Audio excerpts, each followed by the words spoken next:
अस्सलाम वालेकुम नाज़रीन, आज हामिद मीर के शो में राना सनाउल्लाह ने खुद इस बात को तस्लीम किया कि 2024 में इमरान खान के साथ ज्यादती हुई है और अब नून लीग को भी इमरान खान की तरह कोई ना कोई बयानिया बनाना चाहिए, वरना नून लीग पहले ही जलील हो चुकी है, मजीद हो जाएगी और बयानिया के बगैर कुछ भी मुमकिन नहीं और इमरान खान के साथ भी बैठना बहुत जरूरी है। आइए पहले उनकी गुफ्तगू सुनते हैं, जिस पर बात करते हैं। ये जो ऑपोजिशन की कुछ पार्टियां जो हैं वो इकट्ठी हो गई हैं आपकी पार्टी की हुकूमत के खिलाफ, तहरीक उन्होंने शुरू कर दिया है, आपको लगता है कि वो कामयाब हो जाएंगे? जमहूरियत की बुनियाद फ्री फेयर इलेक्शन है।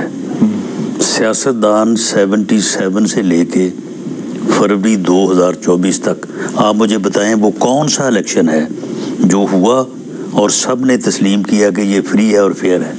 कोई एक भी नहीं है। एक भी नहीं। तो अब जो इमरान खान यानी सियासतदान अगर बैठ के ये मामला नहीं तय कर सके आज तक, हाँ, तो फिर उसके बाद फिर कौन सी जमहूरियत और कौन सी जो है वो फिर तो ये फिर आपको लगता है कि ये अब इमरान खान साहब जेल में हैं, उन पे मुकदमात हैं, उनको सजाएं होती हैं, उसका उनको फायदा भी होता है बड़ा, तो वो कुछ सबक सीखेंगे जब जेल से बाहर आएंगे तो फिर वो नहीं। मैं तो आज भी अपनी जमात में इस बात का हामी हूँ कि 17-18 में हमारे साथ ज्यादती हुई, हमारी हुकूमत ख़त्म की गई, मुल्क को सियासी तौर पे जो है वो अदम इस्तेहकाम का शिकार किया गया।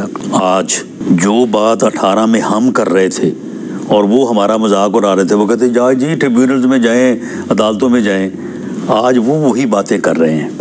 लेकिन मैं आज भी समझता हूँ कि इसके ऊपर हमें बैठना चाहिए और बैठ के इस कज़िये को जब तक हम हल नहीं करेंगे उस वक्त तक कौन सी जमहूरियत और कौन सी जो है वो सियासत। अगर अब हम कहते हैं ना कि ये इलेक्शन फ्री एंड फेयर नहीं है, तो पीटीआई के दोस्त जो है ना वो इतनी बात काट के चला देते हैं। तो आप नहीं कोई नजरसानी की अपील कर रहे, कोई आप इलेक्शन ट्रिब्यूनल में नहीं जा रहे? नहीं, मैं मुतमईन हूँ अपने रिजल्ट से।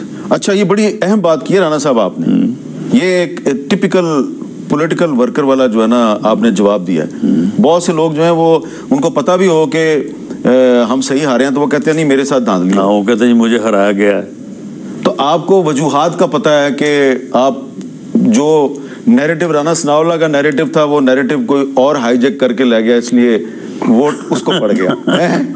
ये तो माने ना आपका नैरेटिव हाईजैक हो गया है। बिल्कुल, ये बात करेंगे, यहाँ पे करने की है वहाँ पे करेंगे। मैं समझता हूँ कि हुकूमत को या हमें उनको एंगेज करना चाहिए और ये जो कज़िया है ना जो 77 से शुरू हुआ है और आज तक आ गया है, इसके ऊपर मैं समझता हूँ कि कोई in between political leadership, political party जो है ये मामला तय होना चाहिए, क्योंकि ये इलेक्शन जो है ये बुनियाद है। ये अगर बुनियाद अगर मजबूत नहीं है तो फिर कुछ भी नहीं है ऊपर। तो इसके ऊपर मैं समझता हूँ 2018 में अगर बात हो जाती तो बहुत अच्छा हो जाता। आज पाकिस्तान मुआशी तौर पे इस सूरत हाल का शिकार ना होता। चले उस वक्त नहीं हुई, देर आए दुरुस्त आयद वाली बात के नेवर टू लेट वाली बात है। चले आप बैठ जाएं, अब हो जाए बात। लेकिन अब इसमें मसला एक ही है कि इमरान खान जो है वो बैठने के ऊपर और बात करने के ऊपर यकीन नहीं रखता। ये बदकिस्मती है इस मुल्क की। और आप तैयार हैं, वो तैयार नहीं है।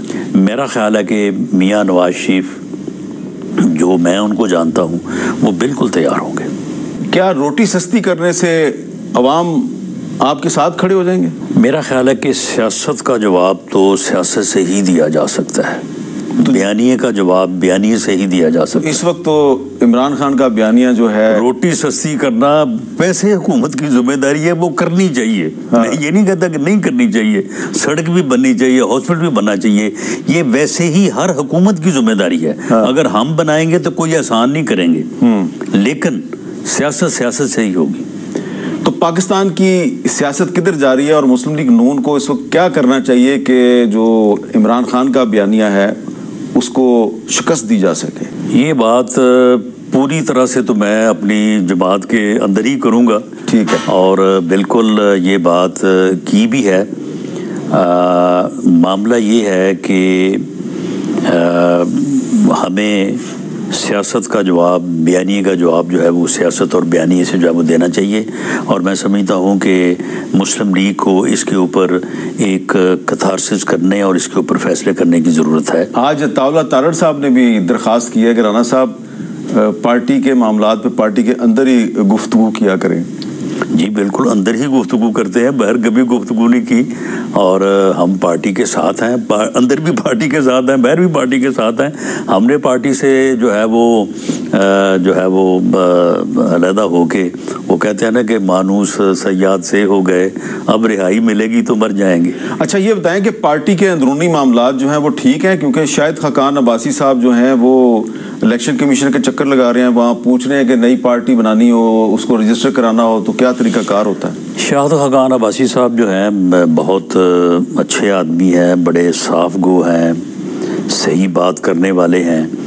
मैं समझता हूँ कि ऐसे लोगों को पार्टी में बैठ के अपनी बात करनी चाहिए, बड़े ज़ोर से करनी चाहिए। और इस तरह का रवैया अपनाना कि पार्टी छोड़ के अब नई पार्टी बनाने जा रहे हैं, मैं समझता हूँ कि वो इस किस्म की आवाज़ों को कमज़ोर करती है। आपके ख्याल में अगर कमर जवेद बाजवा साहब जो हैं उनका जो सियासी किरदार है, अगर उसकी इन्वेस्टिगेशन हो और उनके खिलाफ कोई कार्रवाई हो तो ये रुझान पाकिस्तान में ख़त्म हो जाएगा? मेरा ख्याल है कि इस रुझान को ख़त्म करने के लिए पॉलिटिकल लीडरशिप जो है वो अगर मुत्तफिक हो जाए और आगे चले तो वो ज़्यादा बेहतर और आसान रास्ता होगा बनिस्बत इसके कि आप पीछे को जो है ना वो पहले पीछे का हिसाब करें और फिर उसके बाद आगे को चलें। पहले आगे को चलें ना, मुल्क को महफूज करें, मुल्क को जो है वो बेहतरी की तरफ लेके जाएं, 24 करोड़ 25 करोड़ लोगों का जो है वो मुस्तकबिल महफूज करें, बाद में जो है वो फिर देख तो ये वो मामला है जिस पे रिकंसिलिएशन या ट्रुथ कमीशन बना लें, पता चल जाए किसने क्या किया है। ये वो मामला है जिस पे इमरान खान और नवाज शरीफ और आसिफ जरदारी को आपस में बातचीत करनी चाहिए। मैं समझता हूँ कि ये 3 आदमी जो हैं, इनमें बाकी भी 2-4 लोग हैं, यानी बलूचिस्तान की जो लीडरशिप है, मौलाना फजल रहमान साहब हैं, MQM है, ये 3 लोग ये बाकियों को लेके बैठ जाए ना तो सारे मसले हल हो सकते हैं। अच्छा, पॉलिटिकली भी और मुआशी तौर पे भी पाकिस्तान जो है ये अगले दिन जो है वो मुस्तहकम हो जाएगा। अब ये बताएं कि ये जो इस्लामाबाद में खबर चल रही है कि राना सनाउल्लाह साहब को कहा जा रहा है जी कि राना साहब आप हुकूमत में आ जाएं, कोई ओहदा ले लें, मशीर बन जाएं, तो अगर आप मशीर बन जाते हैं तो उसके बाद कोई मामला बेहतर हो जाएंगे? नहीं, देखें, मेरे बनने या ना बनने से तो मेरा नहीं ख्याल है कि बेहतरी में कोई इजाफा या कमी होगी। हुकूमत जो है वो मेरी जमात की है, मैं जमात में एक ज़िम्मेदार पोजीशन में मौजूद हूँ, तो इसलिए कतन ये सोचना कि मैं हुकूमत में नहीं हूँ या मैं हुकूमत मेरी नहीं है, ऐसी कोई बात नहीं है। मामला सिर्फ ये है कि पार्टी के अंदर जो हमारी इस वक्त डिस्कशन है उसके मुताबिक हम ये समझते हैं कि हमें जो है वो अपना पूरा जो है जो भी फरवरी के इलेक्शन तक जो मामला हुए हैं उसके ऊपर हमें हुकूमत को किस तरह से आगे लेके चलना है और पार्टी में पॉलिटिक्स को कैसे आगे लेके चलना है, इसके ऊपर हमें जो है वो मेरा ख्याल है कि तवज्जो देनी चाहिए।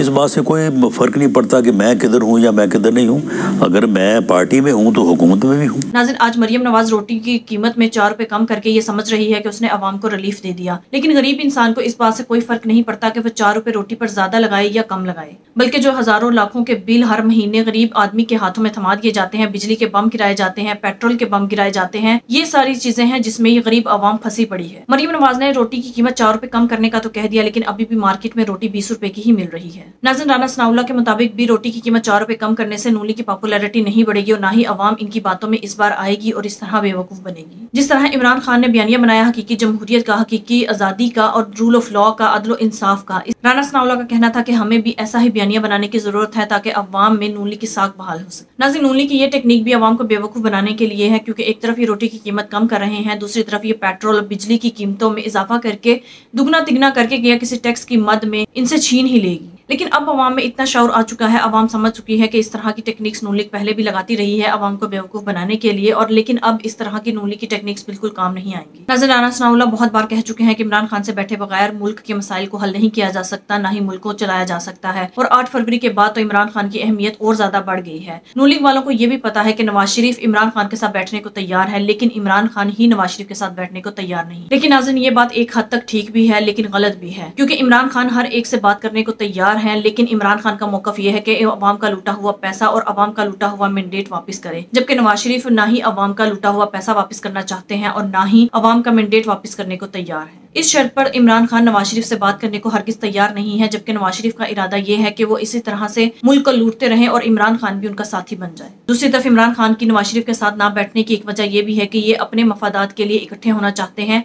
ना कि अवाम के मफादात के लिए इकट्ठे हों। नाज़रीन, आपकी इस बारे में क्या राय है? कमेंट में जो बताइएगा। अगली वीडियो में मिलते हैं, तब तक के लिए अल्लाह हाफ़िज़।